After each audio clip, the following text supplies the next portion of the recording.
Kumusta guys? It's been a while since my last lesson.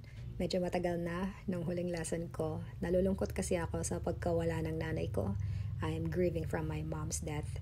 Pero ngayon ay araw ng mga ina, Mother's Day, kaya naisip kong gawin ang video na ito. So I thought of making this video. Noong bata kami, sobrang takot kami sa nanay ko. When we were little, we were all scared of my mom, all 5 of us, sisters.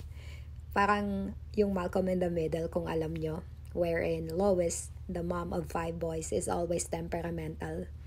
Temperamental, laging magagalitin. Parang nanay ko, laging magagalitin. Sinasabi niya sa amin dati, kung mabubuntis kayo ng maaga, papalayasin ko kayo sa bahay. If you get impregnated early, I'm gonna kick you out of the house.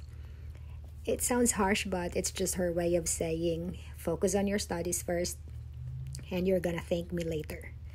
So, lahat ng 4 kong kapatid, all my 4 sisters got married pagkatapos ng 4 o 5 taon from college, after 4 or 5 years from college, while I probably took her words so seriously, baka masyado kong sineryoso ang sinabi niya.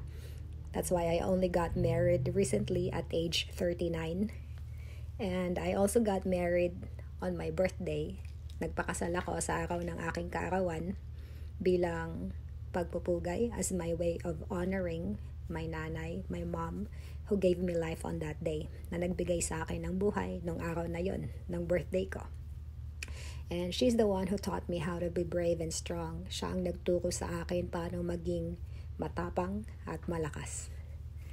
So, ngayon mayroon na akong additional mom and dad, and I may be sad but I'm happy and grateful for all I have. To all the mothers out there, Happy Mother's Day. And to those of you who have already lost their mom, just know that this is temporary, because one day we will all meet again in a place where there's no more suffering. There you have it. This is Dara, tutor of Manila. Follow me for more.